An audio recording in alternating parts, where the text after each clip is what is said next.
Les symptômes d'un périnée affaibli paralysent littéralement la vie sociale.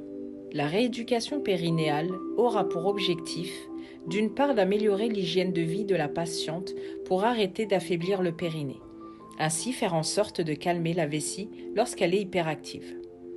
D'autre part, de prendre conscience de cette partie du corps qui est très différente des autres. En effet, physiologiquement, il n'y a qu'une toute petite partie du périnée qui est ressentie et en plus, le cerveau ne ressent la contraction périnéale que 2 secondes. C'est donc grâce au biofeedback ou retour visuel que l'on peut apprendre à maintenir la contraction périnéale. Souvent, on entend parler du stop pipi, mais attention, il peut être délétère. Il ne faut le faire que de manière très rare, juste comme un test et non pas comme un entraînement.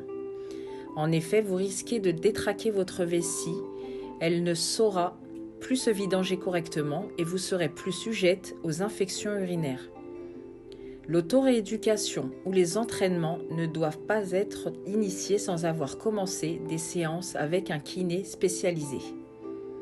Le périnée est composé à 70% de fibres lentes, c'est-à-dire capables de maintenir une contraction durable dans le temps. Si vous vous entraînez à faire seulement des contractions rapides, vous pourriez devenir incontinente jour et nuit.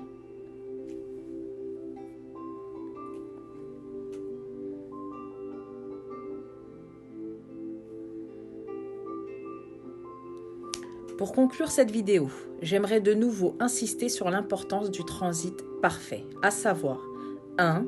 Aller à la selle 1 à 3 fois par jour, en quantité suffisante pour ne pas accumuler de retard. 2. Bien prendre le temps de détendre le périnée. 3. N'exercer aucune poussée.